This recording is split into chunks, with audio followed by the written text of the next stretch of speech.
E eu gostaria, em primeiro lugar, de apresentar, é claro, o livro que inspirou esse tema, né, que se chama Brasil, Terra de Promissão, psicografia da médium América Paoliello Marques, pelo espírito Ramatiz, cuja primeira edição saiu no ano de 1969. Essa segunda edição que está aqui ilustrada é do ano de 1983. Como você pode ver, já é um livro um pouco antigo, mas seus ensinamentos são atualíssimos, né? Isso é uma característica dos grandes clássicos, das obras imortais, das obras atemporais.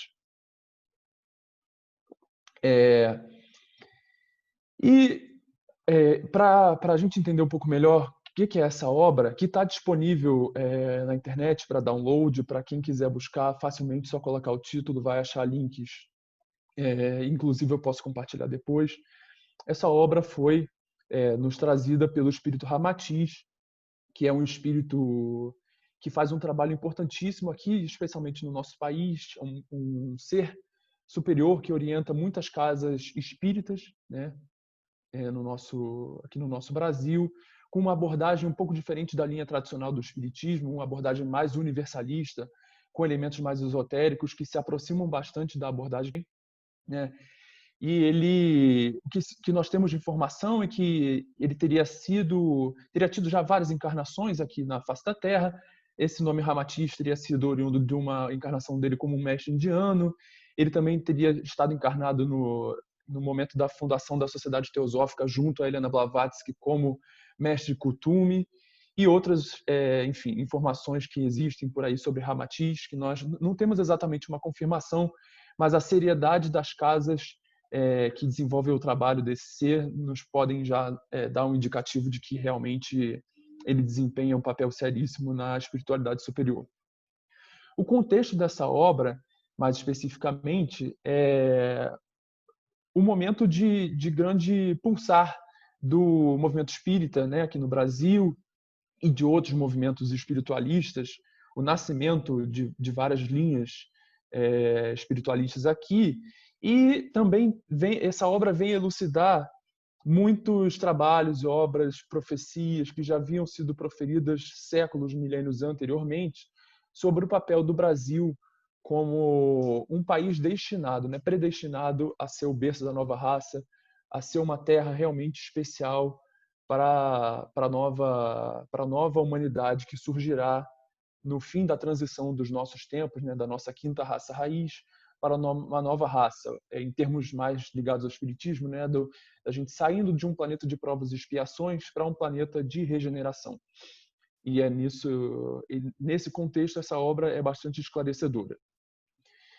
Em primeiro lugar, para a gente entender exatamente qual é a mensagem que esse trabalho nos traz, é fundamental entender que nós não estamos aqui nesse plano material sozinhos, né? Jogados, não estamos ao léu.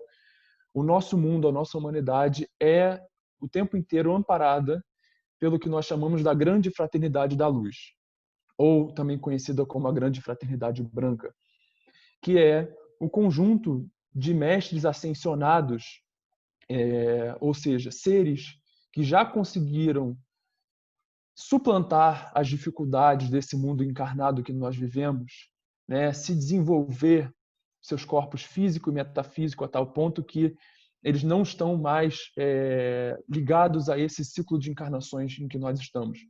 Eles já alcançaram um patamar superior de compreensão do que é o universo, do que são as leis naturais, um domínio sobre essas leis, e por isso podem, com muita destreza, clareza, vivendo nos mundos superiores, mundos de vibrações superiores, orientar os destinos dessa humanidade, né? O trabalho desses seres é basicamente orientar, ser aquele grande grupo que vai trabalhar nos desígnios dos grandes rumos definitivos da humanidade. Por isso que trago aqui até a noção de governo oculto do mundo, né? Como às vezes é referido essa fraternidade.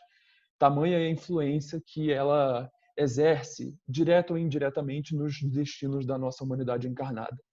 Então, a nova raça raiz, a transformação do nosso planeta e o Brasil como berço dessa transformação são parte integrante decisiva do projeto da Grande Fraternidade da Luz.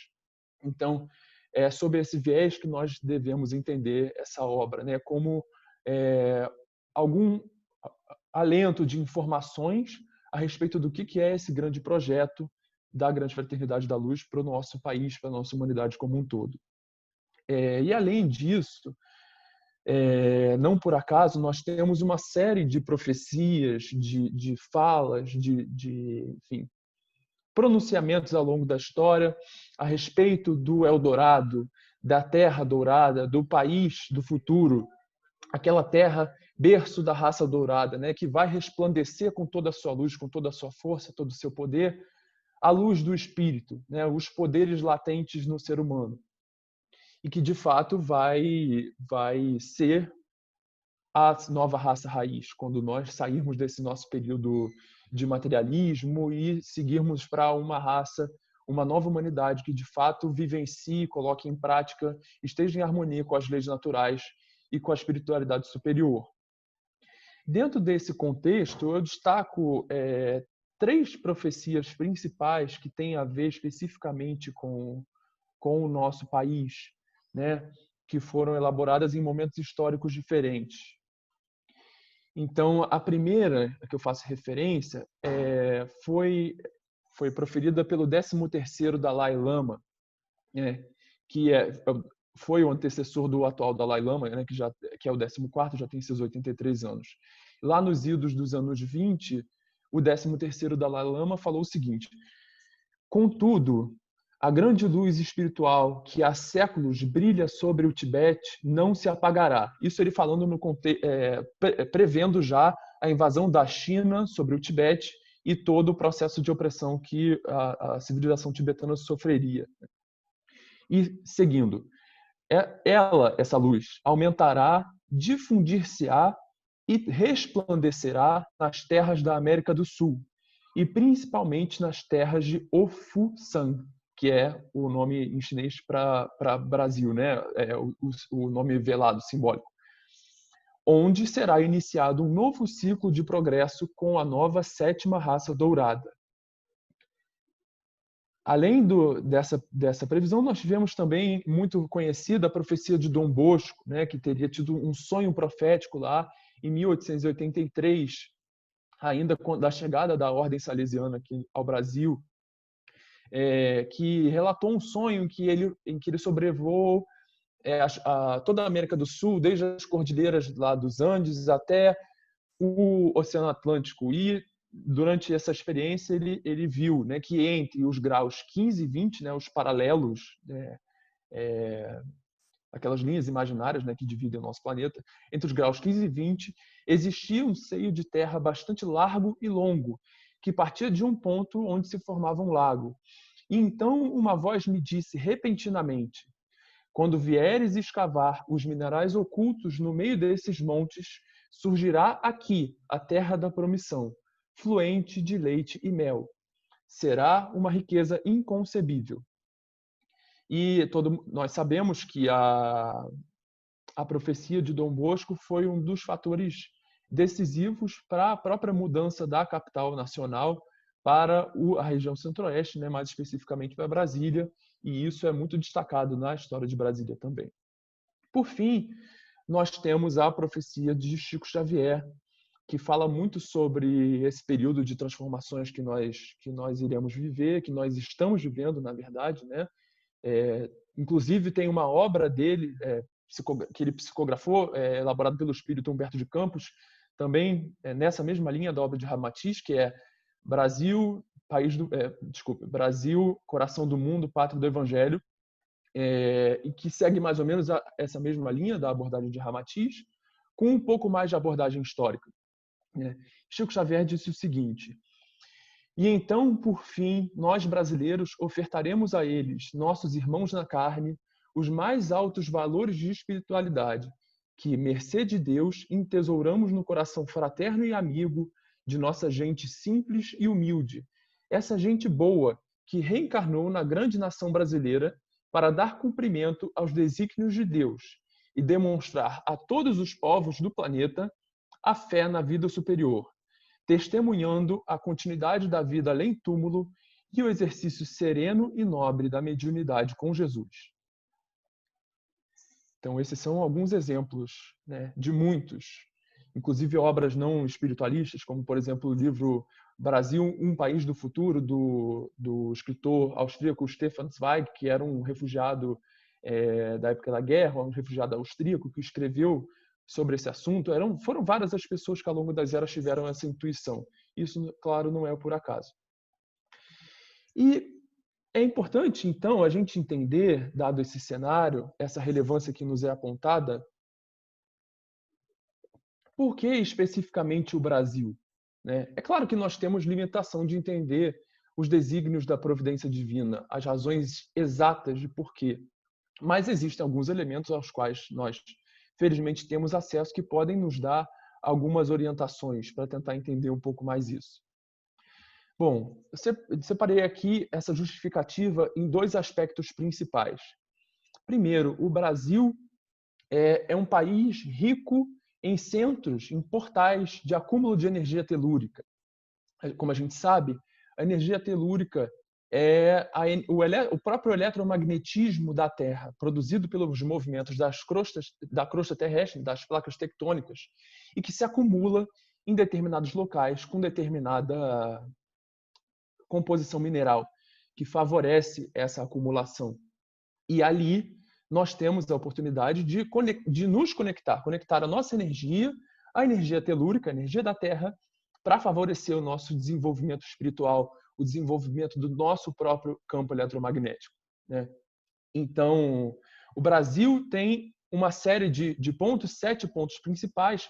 Eu não estou com a lista exatamente aqui, mas lembro de Pedra da Gávea, Chapada dos Guimarães, Chapada dos Veadeiros, Chapada Diamantina. Aí já entrando mais especificamente na obra de Ramatiz, que vai destrinchar com muita propriedade essas características.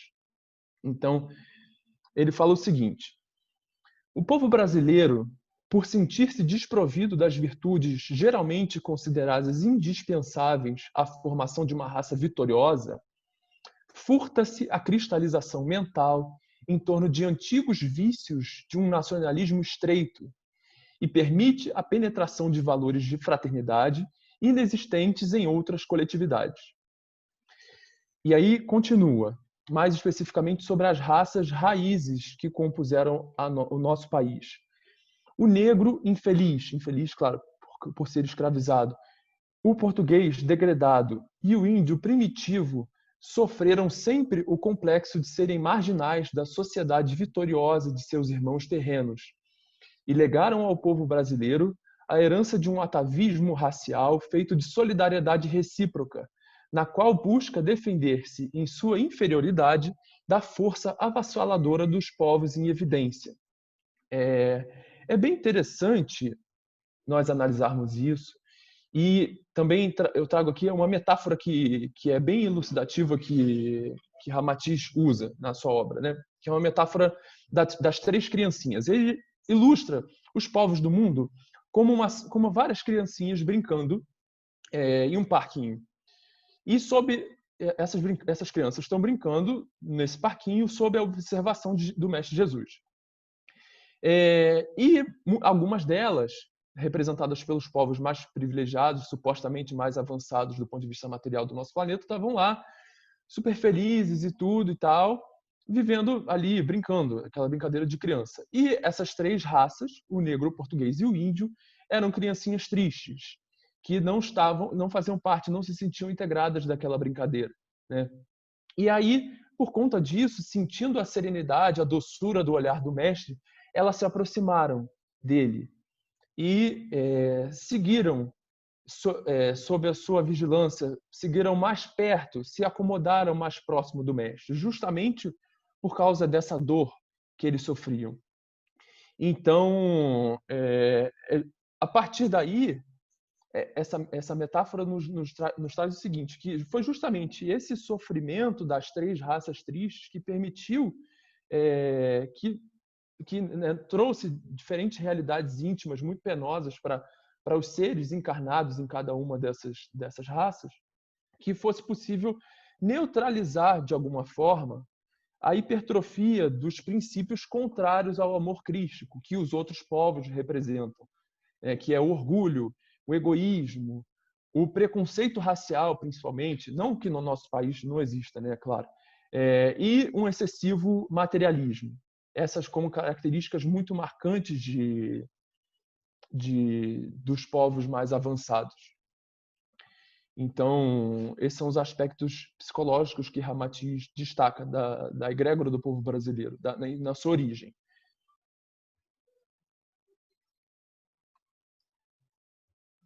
Só um instante.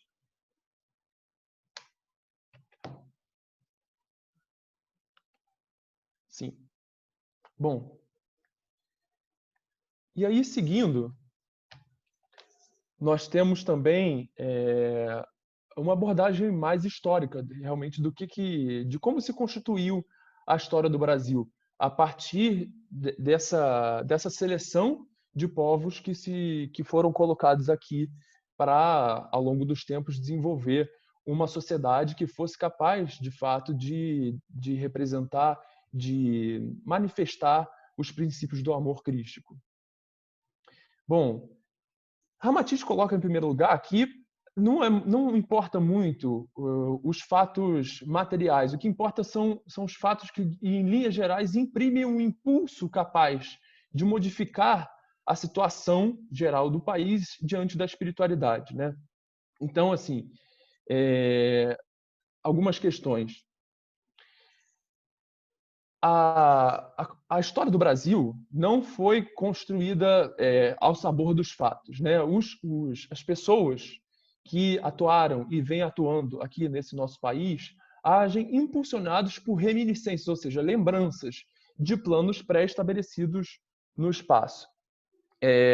E muitas vezes o abafamento do espírito pela matéria, né? A incapacidade de ver essa missão que se está cumprindo, essa finalidade superior, e a incompreensão também das outras pessoas encarnadas na Terra não permitiram que esse planejamento fosse respeitado como convinha, né? Ou seja, em vários momentos e até hoje, claro, nós percebemos que o prejuízo que, desde a formação do nosso povo, o que ele chama de aura de irresponsabilidade moral implementada pelos iniciadores da nossa civilização os que ela continuam, trazem, né, de problemas e dificultam o segmento da história do Brasil nesse rumo de realmente se manifestar como a terra de promissão. Mas mais à frente a gente vai ver que isso tem um propósito.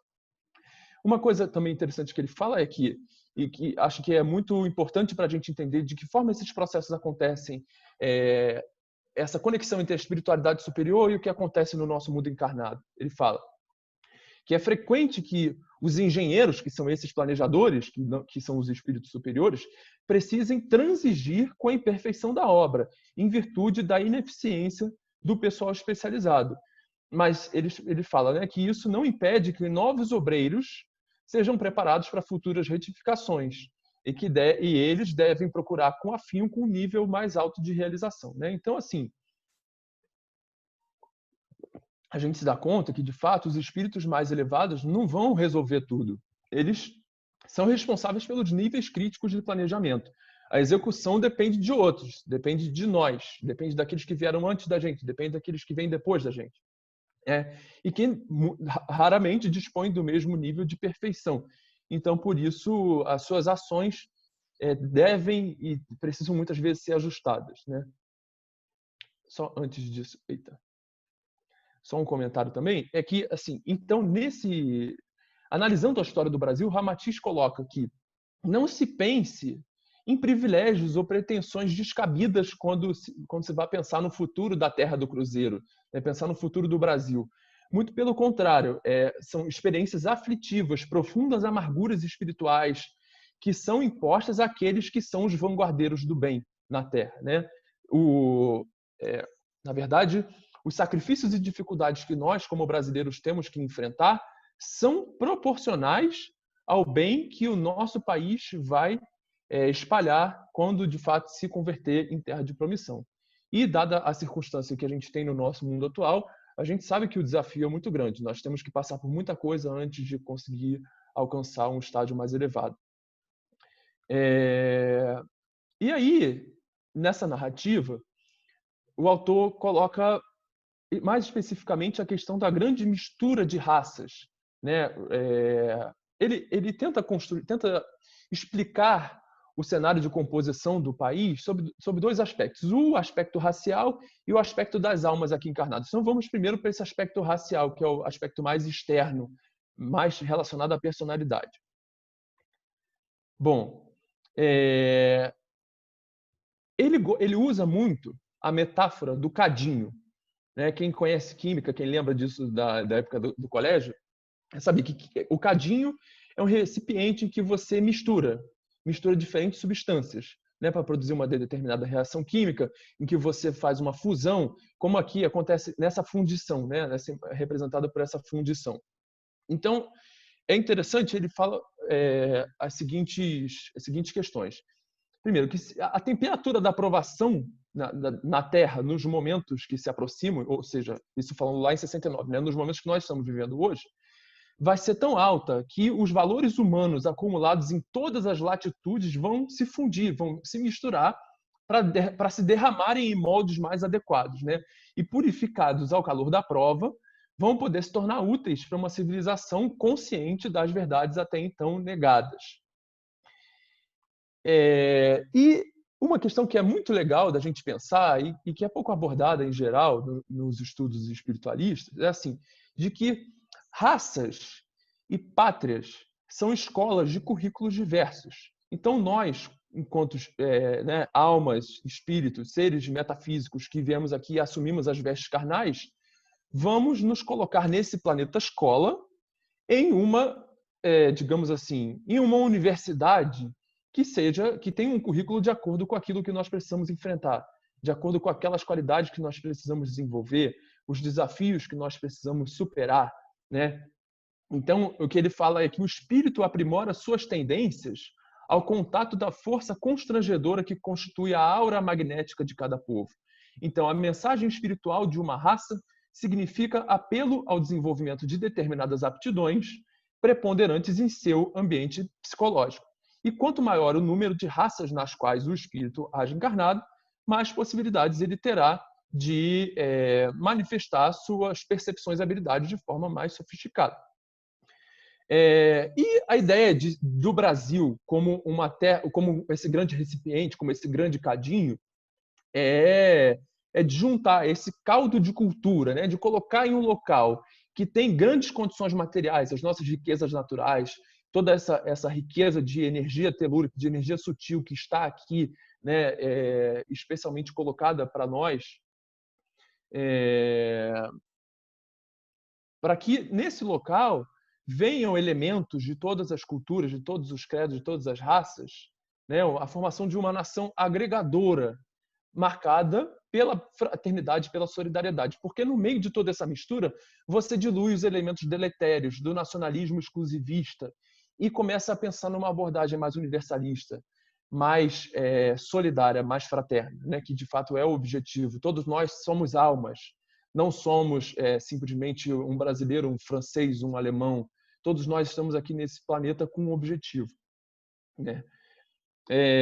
E é interessante também que ele fala que, para a formação de uma raça sui generis, ou seja, especial sob o ponto de vista espiritual, colocou-se no ambiente brasileiro uma pequena amostra das virtudes de cada povo. E a direção espiritual que cuida do Brasil, né, os espíritos que estão incumbidos dessa tarefa, dedicam-se especialmente a dissolver no conjunto a ideia de exclusivismo racial. E essa formação racial visa, de fato, a favorecer o despertamento espiritual da humanidade, provocar o que ele chama de a síntese ética mais apurada que já existiu na face da Terra.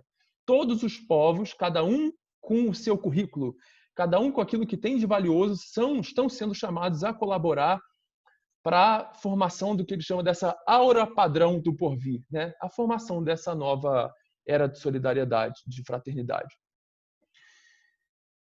Uma outra questão que eu acho que é muito interessante da gente entender é o seguinte, que ele fala, a gente sempre se pergunta, né? Nossa, o Brasil tem tudo para dar certo.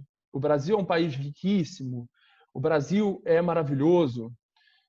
Por que que até agora a gente não conseguiu avançar, a gente não conseguiu sair de um estágio de subdesenvolvimento, não só do ponto de vista econômico, mas do ponto de vista moral, né? Nós estamos, mesmo comparados com as nações muito imperfeitas no nosso planeta, no nosso mundo que a gente vive, que são chamadas de desenvolvidas, nós estamos muito atrás.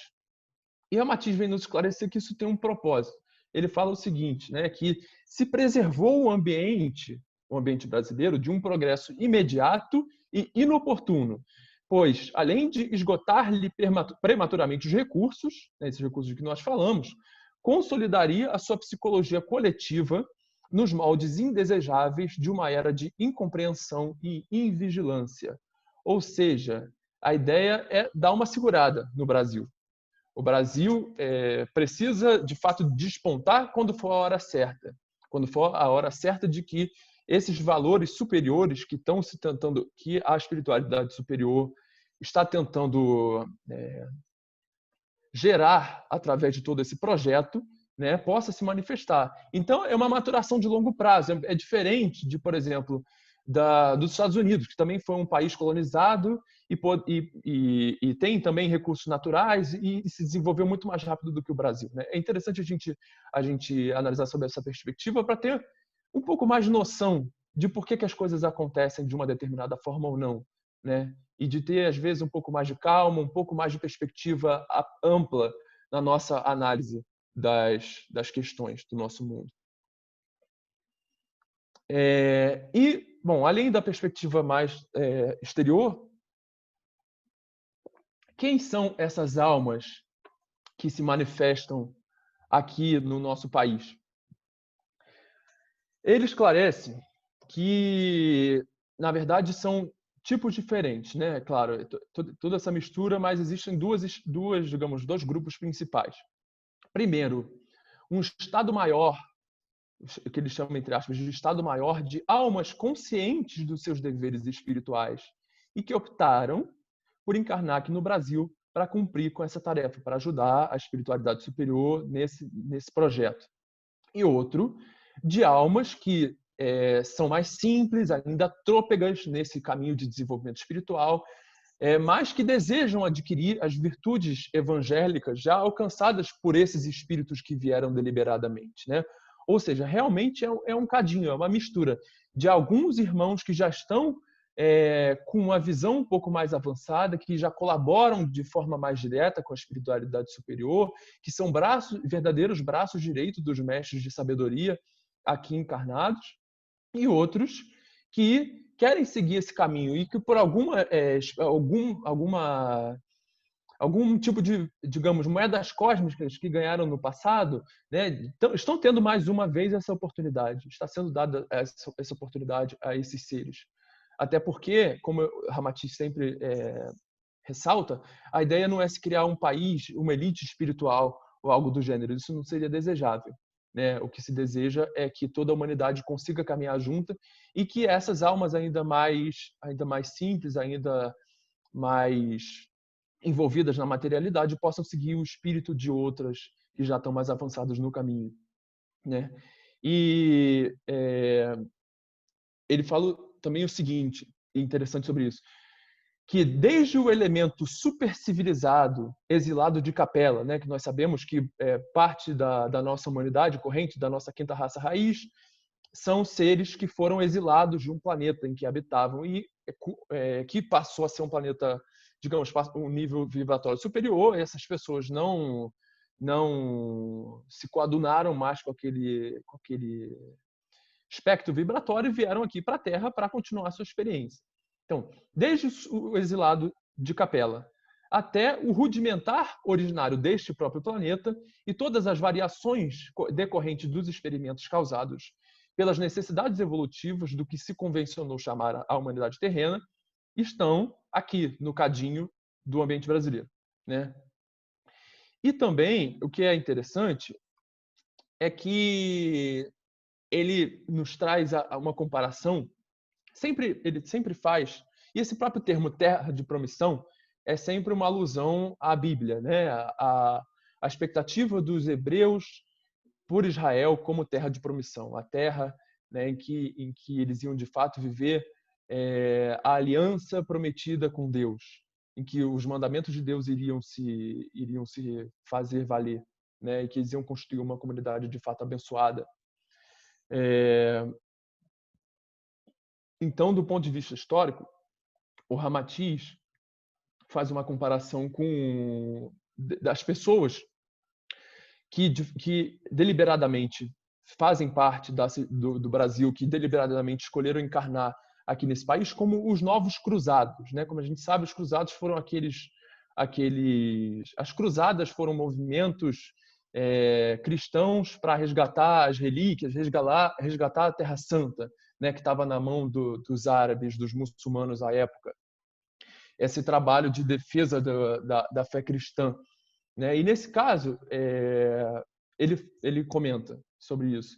Ergueram-se os novos soldados do bem, imponentes em sua coragem humilde e rijos espiritualmente, como resistentes eram seus precursores medievais.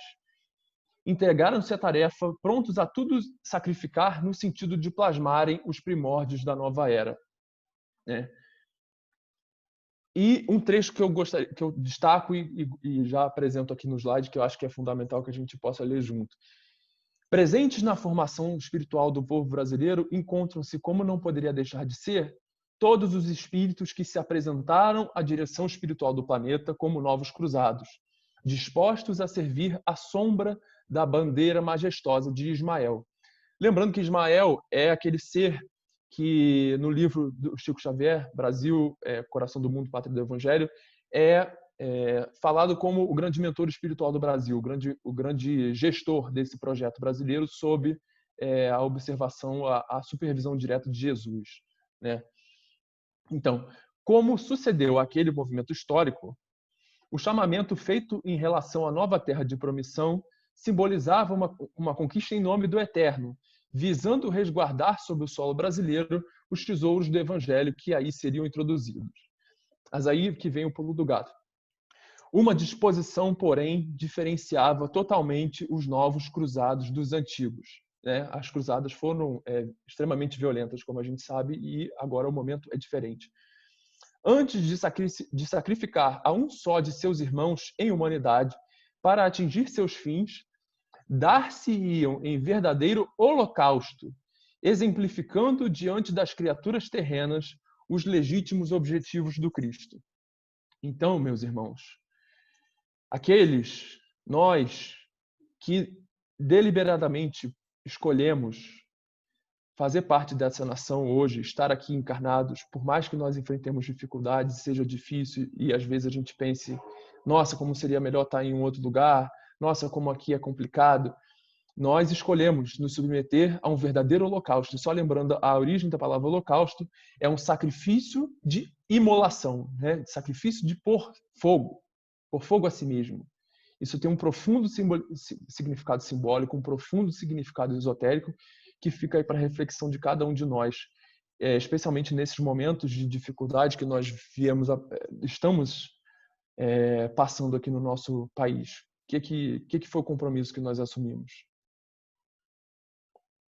E o objetivo é, de fato, alcançar aquilo que é simbolizado pelo Cordeiro de Deus, né? A mansidão, a capacidade de redimir os pecados do mundo com a pureza, com a simplicidade, né? O Cordeiro de Deus que é sacrificado para quitar os pecados do mundo. É isso que a coletividade brasileira vem trazer do ponto de vista espiritual.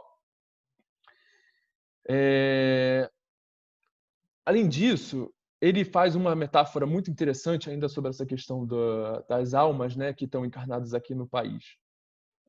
E ele fala que, transferindo para o plano das considerações, os aspectos analisados, encontraremos no ambiente espiritual brasileiro uma vibração associativa, cujas características recordam os méritos apreciáveis do amálgama. Amálgama, como a gente sabe, é uma liga, né, de metal que inclui mercúrio, como está aqui essa ilustração do amálgama de mercúrio com ouro. Ela tem a capacidade de fazer essa ligação. Então, ele continua. Pode-se dizer que é o único povo cuja aura encontra-se aberta às vibrações de uma sintonia fraterna irrestrita, qualificando-se como uma coletividade tão estranha entre as outras como o mercúrio entre os metais, porque o mercúrio é o único metal que está em estado líquido na temperatura ambiente e tem essa capacidade de criar o amálgama. Então, a esse respeito, destaco aqui, os valores importados e incorporados à nacionalidade brasileira encontram-se dispersos, como se fizessem parte do minério triturado, aparentemente inútil e destruído. E, de fato, nós olhando aqui ao nosso redor, é isso que a gente vê, essa confusão, esse caos. Realmente, esses valores destacados de seu habitat perdem o poder de expressão, fracionados e dispersos numa coletividade estranha. Porém, é justamente essa situação de fracionamento que permite que se ligue à aura característica do povo brasileiro, formando com ela o amálgama necessário, né? Ou seja, se nós fôssemos uma coletividade muito coesa, com hábitos muito estabelecidos, com valores muito comuns, isso seria muito mais difícil. E seria muito mais provável acontecer o que aconteceu em outros povos, né? Que também tiveram a oportunidade de desempenhar esse papel em algum momento histórico, em algum momento da evolução espiritual do planeta e não foram bem sucedidos, né? Bom, toda essa narrativa, essa explicação pressupõe um período de transformações, né, que ocorre e que ocorrerá de forma intensa aqui no nosso planeta. Então, agora vamos para esse ponto. Essa aqui é uma imagem que fala por si, né? Eu acho que todo mundo entende do que se trata. Esse aí é uma cova coletiva em Manaus das pessoas que, infelizmente, perderam suas vidas em razão da pandemia, né? E das dificuldades que o nosso sistema de saúde está enfrentando e de toda a dificuldade que o nosso planeta está enfrentando para combater esse inimigo minúsculo, né? Que está trazendo tanta dificuldade para nós. Então, assim, esse período de transformações, como já nos foi falado há tanto tempo atrás, né, nos nossos ensinamentos, pela nossa Vestal, nos foi anunciado desde a época de Jesus, sempre nos foi falado, esse momento de transformações, meus irmãos, chegou, né? Então, uma coisa que realmente a gente nunca, jamais iria imaginar que iria acontecer, que é uma pandemia que deixasse todos nós dentro de casa, paralisasse o mundo, deixasse os escritórios de Nova York, de Londres, de Paris, de São Paulo vazios, aconteceu, né? E todos os homens estão tendo, como a nossa Vestal falou na sua mensagem, né? Que ela mandou no início da pandemia, todos os homens estão lutando para que os homens possam viver.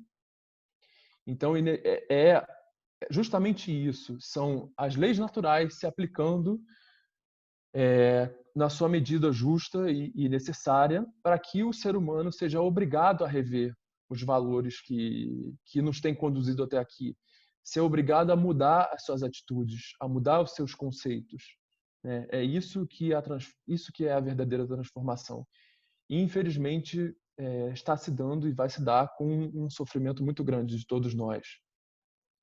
Então, assim, o que Ramatiz traz especificamente sobre esse período de transformações? Ele fala que está em pauta, né, um julgamento de um passado da humanidade, né, da coletividade terrena.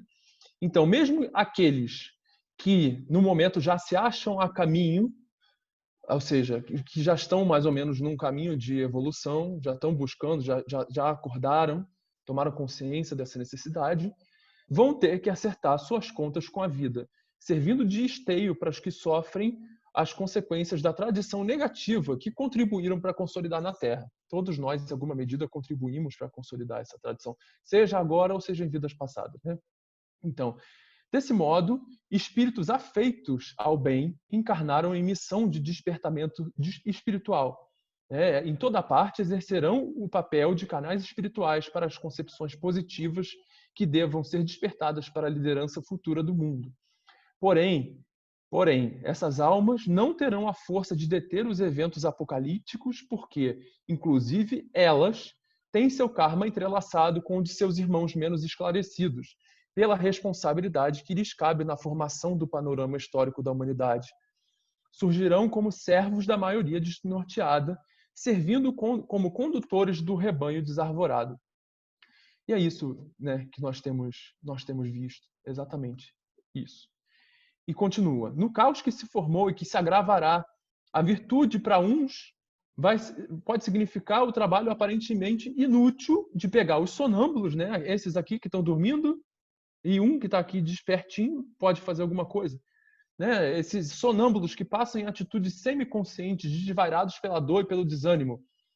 Pela dor, pelo desânimo, pela falta de consciência, por levar uma vida absolutamente egoísta, de não entender que no momento em que nós passamos, nós precisamos nos entender como coletividade, né? E abrir mão um pouco da nossa parcela de liberdade individual em favor dos direitos de terceiros, né? De entender que nesse momento nós somos vetores de uma doença que pode ser grave em muitos casos, e mesmo assim as pessoas não querem abrir mão de seus privilégios, de sua rotina comum. Isso é a cegueira total. Mas mesmo assim, né? Há o trabalho de tentar despertar esses sonâmbulos. Os revoltosos tentarão destruir o pequeno patrimônio obtido com sacrifícios inauditos pelo punhado de servos fiéis ao Senhor. Estes, por sua vez, serão tentados a se deixar arrastar pela voragem do desencanto ao tentarem, sem remédio, deter a onda avassaladora da dor sem limites. É justamente isso que nós estamos vivendo, né, meus irmãos? Nós que seguimos um caminho de espiritualidade, que estamos aí na luta, não somos melhores que ninguém, mas estamos na luta, tentando realmente reconhecer a necessidade de nos transformarmos e de embarcarmos nessa onda de renovação para que tenhamos uma chance de participar de um mundo melhor. Muitas vezes ficamos desanimados e desalentados pelo cenário de horror que nos rodeia, né? E isso já tinha sido previsto. E ele continua: o caos será soberano no plano material. Não vos iludais para que estejais preparados. Só uma força de fé proporcional ao desequilíbrio geral será capaz de permanecer como virtude sustentadora do espírito humano. Então é isso. A gente precisa, nesse momento em que é tão difícil, que nos dói, claro, nós que estamos buscando esse caminho, somos pessoas sensíveis ao sofrimento alheio, somos pessoas sensíveis ao caos que nos rodeia. E ainda assim nós precisamos manter a fé, que é esse estado mental que conduz à solidez da nossa convicção e que precisa ser forte como a rocha, precisa ser proporcional ao tamanho caos que nós estamos encarando aí no nosso contexto atual, né? Como ele fala, só uma força de fé proporcional, né? Só um vetor de força proporcional a essa força tamanha negativa que nós estamos vivendo é capaz de permanecer sólida, firme como virtude sustentadora do espírito humano.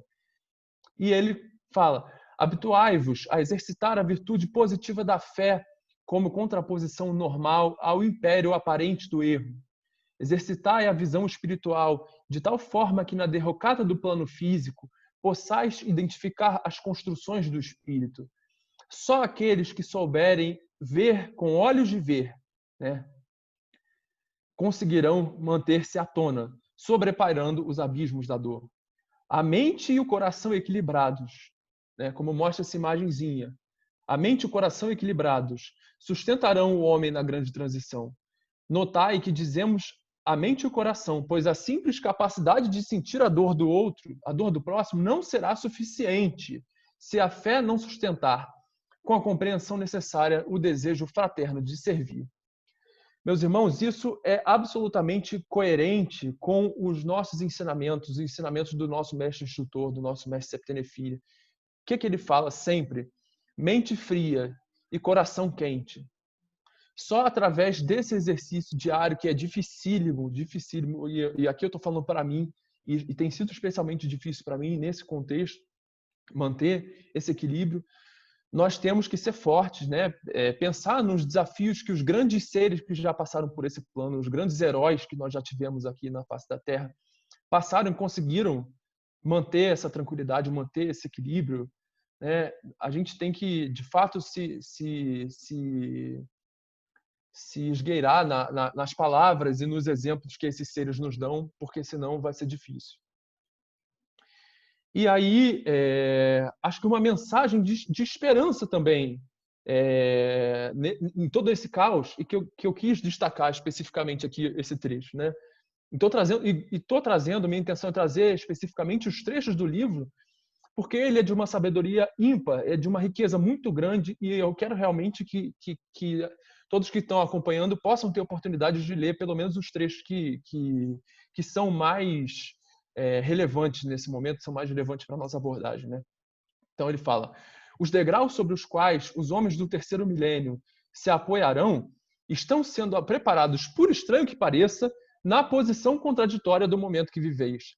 Há uma riqueza de valores espirituais imensa na desordem aparente do atual panorama terrestre. A fermentação de ideias pelo acúmulo de provas coletivas, o intercâmbio generalizado pelos meios de comunicação que permitem a avaliação instantânea dos fatos mais longínquos, a sede do conhecimento representado pela verdadeira maratona intelectual de vossa época, e o contraste do conforto material mais aperfeiçoado com o desconforto psíquico generalizado, tudo isso contribui para a fermentação espiritual indispensável ao crescimento da maturidade futura do homem terreno. Então, assim, esse trecho para mim é realmente muito especial e mostra a profundidade dessa obra, a verdade que nela está contida, porque é exatamente por isso que nós estamos passando. E o nosso desafio é justamente reconhecer a riqueza de valores espirituais, o fator, como é especial esse momento que a gente está vivendo, como é grande, como é maravilhosa essa oportunidade de viver isso, apesar de ser tão difícil. Como nós devemos ser gratos de estar aqui e agora, nesse momento, neste país, nesse contexto.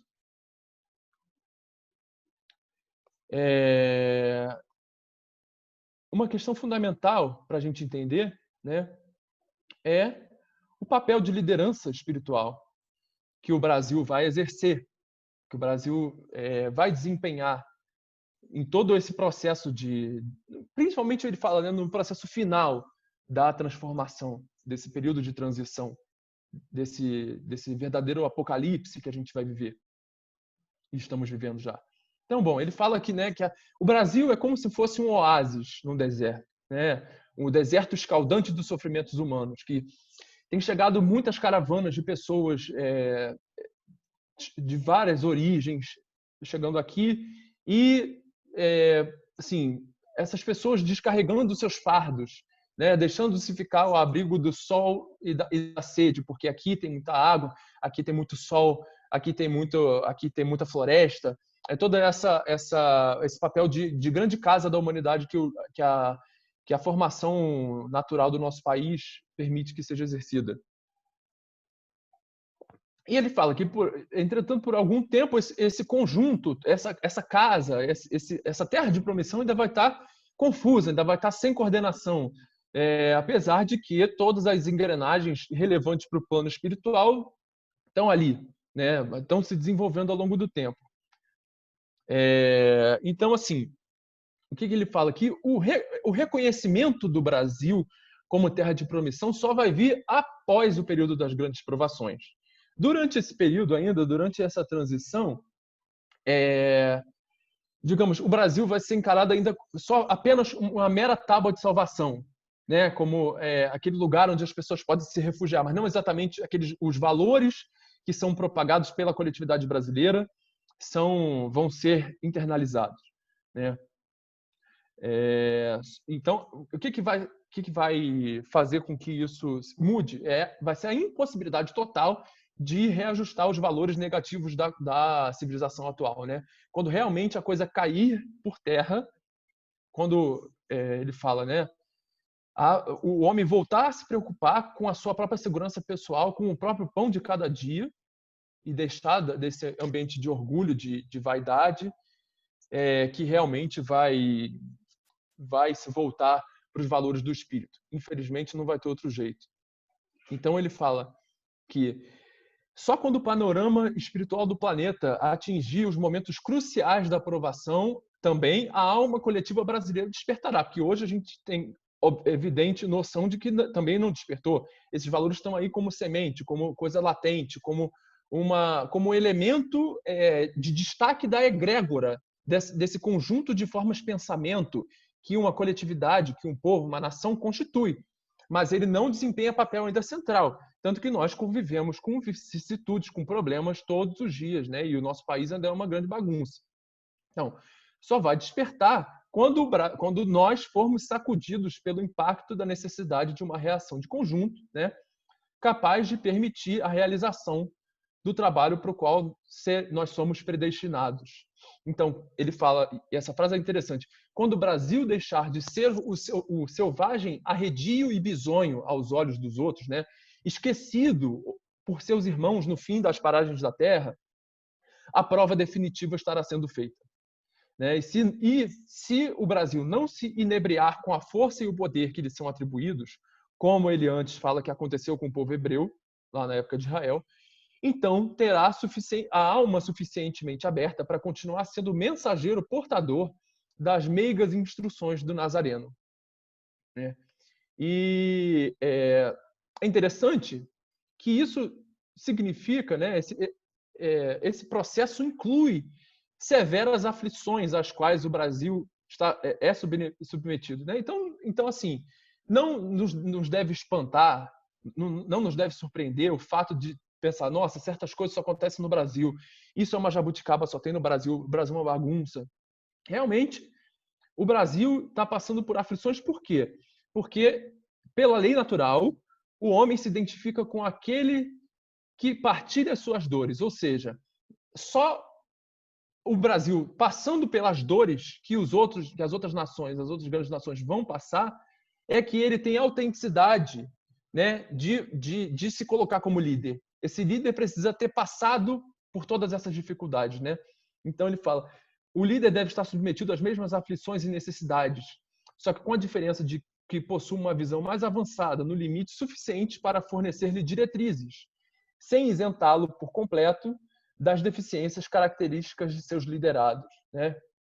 Então, assim, por caminhos tortuosos, os brasileiros vão encontrando seu caminho, né? Durante todo esse período em que esse despertar da alma coletiva ainda não acontecer, né? Então, penando e purgando, os servos fiéis louvarão com o próprio suor e com as próprias lágrimas. Louvarão o bem com o próprio suor, com as próprias lágrimas. E ele fala, o Éden terrestre será preparado de acordo com a previsão bíblica. Suor e lágrimas para a concretização da paz. Não poderia deixar de ser assim. Né? Não poderia deixar de ser assim. Então, maiores sacrifícios e lutas são exigidos de nós, brasileiros, que temos esse papel a servir. Esse papel de futuros socorristas, esse papel de futuros líderes. Né? E é por isso que ele coloca com muita propriedade o que é interessante, que o Brasil não vai ser nem mentor, nem árbitro dos seus irmãos isolados pela catástrofe. Isso seria pretensão. Né? Ele simplesmente vai movimentar recursos armazenados no plano físico e espiritual como celeiro da terra, né? O que essa imagem representa. Né? Celeiro, o Brasil hoje já é de fato o celeiro do mundo, né? Do ponto de vista físico mesmo, e vai ser do ponto de vista espiritual o lugar onde as pessoas vão buscar esse alimento. Então, a gente não pode julgar de forma ingênua que o Brasil vai conseguir mobilizar recursos extraordinários, miraculosos para resolver os impasses que a humanidade vai ter que superar. Não. Vai ser na luta, vai ser no sofrimento. Isso não vai se criar um paraíso aqui da noite para o dia. Né? Muito pelo contrário. Bom, para que esse papel de liderança possa ser adequadamente exercido, ele precisa ter alguém para executá-lo, né? Que são os obreiros. Os obreiros que estão sendo preparados para desempenhar esse papel. Então, assim, claro que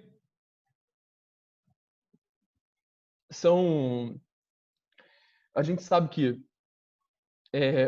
assim, o Brasil vai ser atingido, não tão fortemente quanto outros países, mas vai ser atingido, ele fala que é atingido como um eco, né, do caos reinante à sua volta, e também com o choque de retorno das provações ligadas ao karma particular de cada indivíduo da própria coletividade brasileira, né?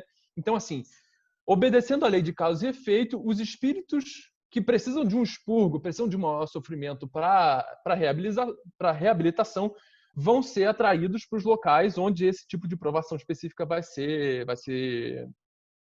realizada, né? Então, assim, quando ele fala, quando muitas zonas da Terra se transformarem no inferno dantesco, quem tiver um pé em terra firme poderá estender mão protetora, tanto no setor físico quanto no espiritual. A provação será mais rude nas zonas conflagradas, e as terras brasileiras aportarão seguidamente os náufragos, que poderão ser socorridos em local de menor aflição. Esse local de menor aflição é o nosso país, né? Que não vai ser poupado, mas vai ser... A coisa aqui vai ser menos feia, digamos. Espero que... Bom, agora, nesse momento que a gente está vivendo, não, né? Tá bem feio aqui, pior do que em outros lugares, mas, enfim, no momento decisivo isso acontecerá. Então, são almas, esses obreiros que vão estender a mão, né? São almas que estão encarnando aqui no Brasil atualmente, né? Isso atualmente ele fala lá em 69, então ao longo de todas essas décadas que se passaram até aqui, isso vem acontecendo no processo, né? Almas preparadas para a transição planetária, né? Espíritos de alta envergadura que se comprometeram. E é interessante destacar que assim, nós vamos reconhecer esses novos líderes da humanidade, essas pessoas que vão estar se destacando aqui, especialmente no Brasil, pelo espírito antissectário, né? O espírito de não dividir, de promover a união, de promover a unidade, tanto no campo da religião, quanto da política, quanto da ciência. Eu não preciso nem dizer que claramente as nossas lideranças atuais, em todos os níveis, estão muito distantes desse tipo de característica. Então, a gente não pode se iludir de achar que nós estamos ainda próximos dessa realidade. Claramente não. Então, assim, são seres que de fato vão saber intuitivamente que criticar o comportamento alheio, que dividir, separar é inútil, né? Que tem coisas mais importantes para fazer. Eles não vão querer aparecer. As circunstâncias vão evidenciar o seu esforço e eles não vão se perturbar porque vão estar vão estar extremamente envolvidos naquela tarefa gigantesca que tem para fazer, né? Então, ele continua, as almas capazes de orientar para o caminho adequado os destinos da coletividade brasileira serão assediadas intensamente, eles não vão estar em paz de forma nenhuma, como todos os espíritos dispostos a velar pela lei do amor crístico. E isso a gente já vê o exemplo em todas as civilizações que seguiram, né, de alguma forma, os ensinamentos da espiritualidade superior, sofreram sempre. O panorama caótico não lhes facilitará, contudo, amortecerá a ferocidade humana quando for atingida a fase de exaustão. Ou seja, esses líderes, né, essas pessoas vão sofrer muito. Como qualquer pessoa que está na liderança, né? Certamente terão um apoio dos espíritos superiores proporcional à sua responsabilidade, ao seu dever e ao seu comprometimento. Mas vai sofrer por toda a carga negativa, toda a egrégora, toda a força maléfica, pestilenta que existe no planeta para manter o estado de caos e de desespero e de ódio que nós vivemos hoje, né? Então, assim, é claro que é interessante, né? Ele fala que essas pessoas que estão se comprometendo voluntariamente, que estão encarnando aqui no Brasil, que estão desempenhando esse papel, estão se preparando para isso, estão se lançando numa aventura, né? Assim, não dá para garantir qual vai ser o resultado. Ele fala que se atira num trampolim e a grande atitude deles pode ser bem ou mal sucedida, né? Vai depender do quão rigoroso é o treinamento na espiritualidade. É como um atleta que vai disputar as Olimpíadas. Ele precisa estar treinando sempre. Então, O Brasil não vai receber gratuitamente missionários que vão resolver os problemas, pelo simples fato desse ser um país que está destinado a cumprir o papel de tanta importância na evolução do planeta. É claro que assim, existe, e o Ramatiz fala muito disso, né, o equilíbrio entre o determinismo e o livre-arbítrio. Algumas coisas podem dar errado até um certo ponto. Existe uma margem, uma banda de atuação entre o que o ser humano pode fazer acontecer ou não. Né? Então, é muito provável que o Brasil, de acordo com as informações que nos são passadas, de fato exerça essa função. Mas se vai ser mais cedo, mais tarde, com mais dor, mais sofrimento, menos sofrimento, isso aí depende de nós e principalmente dessas pessoas, né? Então, assim, é lógico que se fosse fácil resolver tudo isso num estalar de dedos, não seria necessário a gente estar aqui em 2020.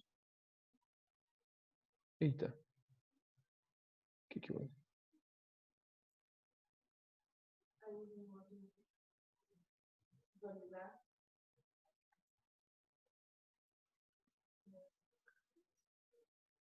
Bom, agora voltou. Se fosse fácil, se não dependesse da ação dos seres humanos que são falíveis, se fosse fácil os mestres descerem aqui e resolverem tudo, eles já tinham feito isso há muito tempo. Não iam deixar na nossa mão, não iam deixar a humanidade cometer atrocidades. Mas isso não é a forma como o universo funciona. Né? Os mundos são criados, as humanidades são criadas para que nós, os espíritos, as almas, tenhamos as nossas experiências e possamos evoluir, possamos fazer com que as coisas aconteçam. Nós somos instrumentos da vontade de Deus. Né? Então, é isso. As leis evolutivas não vão ser postergadas. O objetivo é proporcionar a cada espírito a oportunidade de se corrigir. Não é só tornar o planeta, de repente, um planeta de regeneração, um planeta feliz, porque isso não é o propósito. Não acontece assim no universo. Né?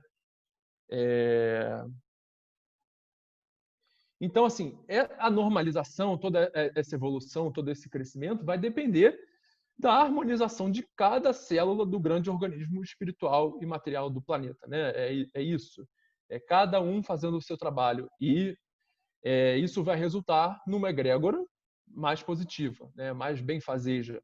E, no final das contas, essa egrégora que se constitui aqui no Brasil vai ser útil para todo o planeta.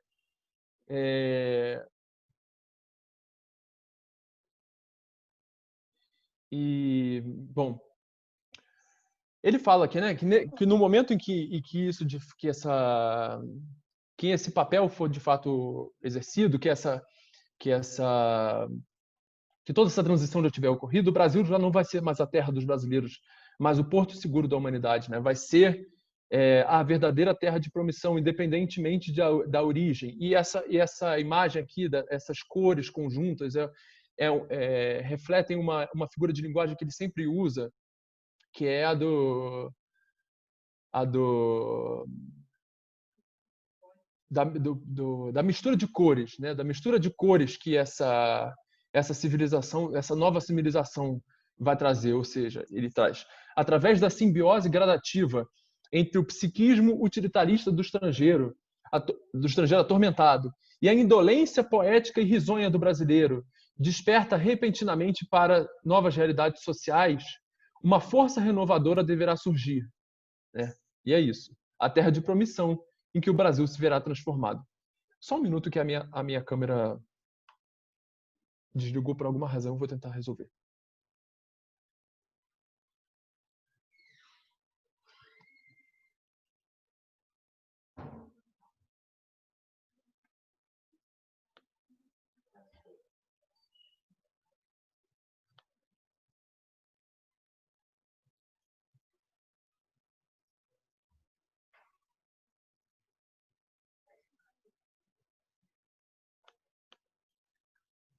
Pede pra ele, né?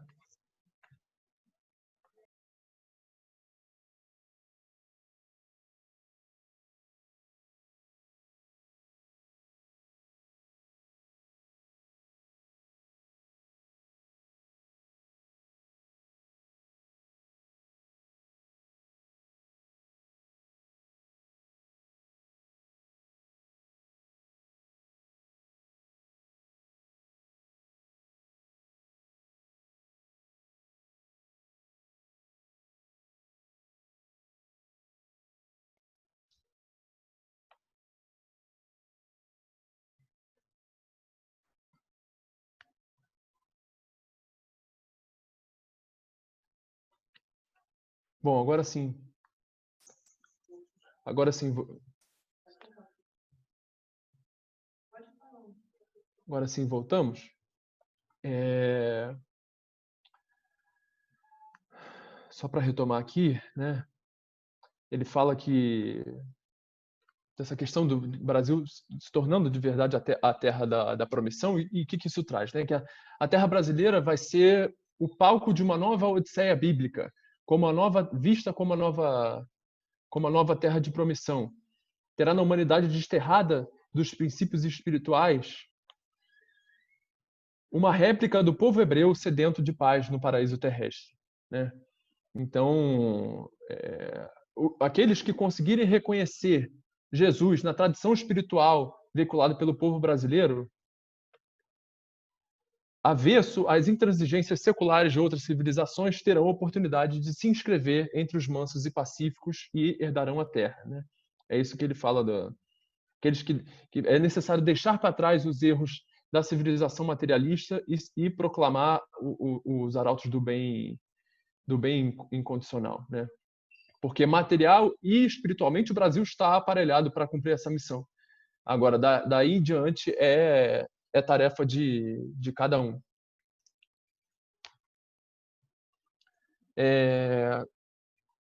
Bom, então, tendo em vista toda essa questão, né, todo esse panorama que foi desenhado e que falta. Desculpa, gente. Bom, gostaria de trazer aqui algumas mensagens, né, de esperança para esse momento atual. A gente vê exatamente qual vai ser essa missão espiritual que o Brasil vai desempenhar e quais são os princípios pelos quais nós temos que nos guiar. Mas é interessante que, além disso, né, disso que parece uma perspectiva distante, apesar de estar muito presente na nossa vida, essa obra traz algumas mensagens que são muito centrais para esse momento atual que a gente está enfrentando e que eu gostaria de compartilhar e que eu acho que nos trazem realmente essa necessidade de reforçar as virtudes da fé e da esperança, né, no nosso coração. Porque apesar das dificuldades, a gente vai conseguir. O nosso país tem um papel importante a desempenhar e nós estamos aqui não é por acaso. Ele fala: alistai-vos entre os precursores da nova era, com a humildade dos que se predispõem aos maiores sacrifícios. O panorama terrestre não será modificado senão à força de suor e lágrimas. Alegrai-vos se esse suor e lágrimas puderem ser vertidos por vós, pois estarei inscritos entre os que herdarão a terra. Isso é algo que a gente sempre fala, né, lá no nosso santuário, quando a gente está nos nossos encontros. Sejamos gratos, apesar das dificuldades que nós possamos estar passando, de sermos nós que estamos aqui sendo precursores dessa nova raça, precursores desse trabalho, dessa terra de promissão, de estarmos aqui encarnados nesse contexto tão especial, tão difícil e tão especial, porque esse derramamento de suor e lágrimas que vai nos dar o passaporte para alcançar uma realidade melhor. E continua: já vos encontrais vivendo esses tempos promissores. Bendizei a luta em que vos mergulhais para manter as diretrizes traçadas no caminho evolutivo. Semeai hoje com sacrifício para uma colheita futura baseada na esperança de realizações sonhadas há séculos pelos espíritos famintos de luz. Então, realmente, nós temos a esperança de, estando encarnados em um momento de transição tão central, né, entre da quinta para a sexta raça raiz, em um mundo em tanta convulsão, de ser semeadores de algo melhor para o nosso futuro, né? Nós estamos sendo convocados, estamos tendo esse presente de ser convocados pela espiritualidade superior a participar disso. Vamos fazer jus a essa convocação. Vamos realmente atuar como parceiros diários dos mestres de sabedoria que direcionam esse trabalho. Outro trecho relevante. Mesmo as almas ternas compadecem-se do sofrimento alheio sem se desarmonizarem, por acreditarem firmemente na benevolência do Eterno. Para essas almas, o sofrimento é a escola renovadora, e a situação problemática de seu irmão não empana a visão espiritual dos benefícios a serem recolhidos. Em consequência, não lhes destroem a harmonia, por mais condoídas que se encontrem pelos padecimentos do próximo. Então, assim, é lógico que nós vamos nos sensibilizar com o sofrimento que nós estamos vendo ao nosso redor. Sofrimento das pessoas que estão sendo internadas, sofrimento das pessoas que estão falecendo, daquelas que estão desempregadas, daquelas que estão sem comer, né? Isso é muito triste, isso é muito difícil de nós, né, que temos essa essência de se preocupar com o outro, que já vencemos algum grau de egoísmo para ter esse olhar mais terno para o nosso irmão. É muito difícil a gente ver esse tipo de situação. Mas é fundamental, como coloca Ramatiz com muita propriedade, como a gente sabe que também é trabalhado muito nos nossos ensinamentos gnósticos, não podemos perder o nosso centro, né? O iniciado entende que as leis naturais são eternas e imutáveis e precisam se aplicar independentemente da dificuldade que gerem, da dificuldade material que gerem para as pessoas naquele momento, né? O sofrimento é um instrumento de evolução.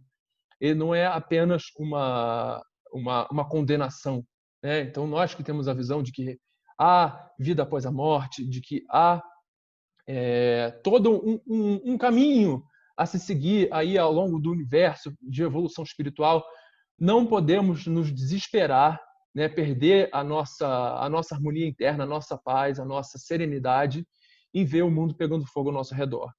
Esse é um exercício dificílimo que nós temos que fazer, mas é o nosso trabalho. E, mais uma vez, destaco a questão do nosso trabalho e da necessidade de perseverança, né? Resta-nos afirmar a necessidade de perseverança, ou seja, de insistência, lembrando que nenhuma programação será executada milagrosamente. Caberá a vós buscardes os meios de concretizar esse fato programado, pelo esforço de perseverar na busca permanente dos melhores caminhos. Vossa coletividade traçará uma linha direcional para o desenvolvimento do seu karma coletivo. Nada, porém, impede que ela seja seguida com maior ou menor amplitude por vós, dependendo da ação isolada de cada um, a maior ou menor fartura de frutos a colher. Cuidai com amor das partes áridas do terreno que herdastes, revolvendo-o, adubando-o e lançando sobre ele as sementes mais puras que fordes capazes de obter. Esta é a vossa parte. O Senhor proverá o resto. Essa mensagem é belíssima e nos traz uma questão de realmente da gente fazer a nossa parte. Por mais que seja difícil, essa coisa da parte árida do terreno que nós herdamos de fato, é árido, é difícil, nós estamos aí na batalha diária e viver nesse país, viver nesse contexto é muito difícil. Mas nós estamos aqui, não é por acaso, nós estamos cumprindo uma tarefa, nós temos que fazer a nossa parte e confiar. A fé e a esperança são virtudes que nos trazem essa possibilidade de entregar o nosso futuro nas mãos dos seres superiores, né? Desde que nós estejamos, é óbvio, fazendo a nossa parte, para que deles nós possamos nos aproximar, para que nós possamos nos banhar com as auras radiantes que eles nos emanam todos os dias, né? Ser realmente filhos da misericórdia que eles nos dão. E é isso, o Senhor proverá o resto. Para finalizar, gostaria de reforçar essa ideia, né, do chamado da nova raça, de que nós estamos vivendo um contexto ímpar na história da humanidade. Pense, com certeza era difícil viver na Idade Média, na Antiguidade, que houve também momentos de saltos espirituais, de convulsões sociais, mas nós estamos vivendo em um momento em que todos esses fatores estão confluindo para um desfecho melhor. É essa mensagem de esperança que Ramatiz nos traz, que finalmente nós temos a expectativa de ver um reino sobre a face da terra que vivifique com a sua prática os preceitos cristãos, né? Então, vamos seguir em frente nesse trabalho. Aqui eu trago dois trechos para finalizar que eu acho que são belíssimos e que trazem também um pouco da bênção que é nós estarmos encarnados nesse país, a bênção que é nós termos um colégio iniciático, um colégio gnóstico estabelecido no centro-oeste brasileiro, a grande arca de salvação do nosso país, né? O grande local onde o Planalto Central brasileiro é o grande divisor de águas entre a bacia amazônica e a bacia do Prata, o local onde todas as condições materiais, espirituais, energéticas foram colocadas propositalmente para o benefício do nosso desenvolvimento espiritual, né? E todo o movimento de mudança da capital para Brasília reflete essa intuição, né, daquelas pessoas que fizeram isso em algum momento. E esses trechos revelam isso de uma forma muito clara. Ramatiz fala: sois contagiados pela vibração do amor, que então descerá sobre o planeta a cobrir a multidão dos pecados da sua humanidade. Já tendes em vosso palácio da alvorada o simbolismo que identifica essa intuição perfeita do papel representado pelo Brasil no raiar da nova era. Do alto da montanha em que se situa, né, ou seja, do Planalto Central brasileiro, rolarão os eflúvios constituídos pelo eco das palavras do Mestre há 2000 anos. Bem-aventurados os misericordiosos, porque obterão misericórdia. E todos os que se dispuserem a cultivar sentimentos fraternos ingressarão no aconchego das almas evangelizadas. E para mim, o meu trecho favorito, gostaria de encerrar com ele, que é realmente essa mensagem de esperança, de um ideal que nós cultivamos em nossa vida, todos os que fazem parte do nosso colégio e que acompanham os nossos ensinamentos e que estão nesse movimento, estão juntos, estão tomando consciência dessa questão da espiritualidade, aspiram, né, por esse momento em que nós todos seremos um só desejo, uma só estrela. E esse trecho revela isso com muita propriedade, que é: e uma nova aurora há de raiar do planalto onde profeticamente foi colocado o Palácio da Alvorada, para onde convergirão os olhos de uma humanidade combalida nos últimos estertores de uma era assinalada pelo suor e sangue, nos quais todo um período de iniquidades, prolongados por milênios, virá se chocar, como o retorno dos males provocados pela cobiça, pelo desamor e pela ignorância voluntária das leis do universo. Então, meus irmãos, eu realmente espero que toda essa palestra, toda essa exposição renove a chama de esperança no coração de cada um de nós, amplie o horizonte de perspectivas pelos quais a gente enxerga o nosso papel na sociedade, né? A gente está muito acostumado no caminho iniciático a trabalhar no autoconhecimento na perspectiva mais individual. É claro que isso é fundamental e é o passo mais importante, mas é importante também pensar no coletivo, nessa egrégora de que nós compomos, qual o nosso papel nessa sociedade, qual o nosso papel nesse desenrolar, nesse verdadeiro teatro cósmico que os seres superiores estão colocando para nós nesse momento, para que nós possamos atuar com dignidade, com perseverança, com toda a força do nosso espírito, né? Então, que nós possamos olhar com mais carinho, com mais paciência, com mais tolerância, com mais fé e esperança, esse caos que a gente vive, e que essa mensagem trazida lá de um livro escrito nos idos dos anos 60, mas que permanece atual, né, e que valida em muitos pontos tudo aquilo que a gente tem perseguido e estudado nos últimos anos das nossas vidas, possa realmente servir para acalentar os corações de cada um e que nós possamos seguir em frente com muita fé, com muita força nesse caminho. E com muito orgulho de ser brasileiros e de fazer parte desse momento histórico fundamental para a nossa humanidade terrena.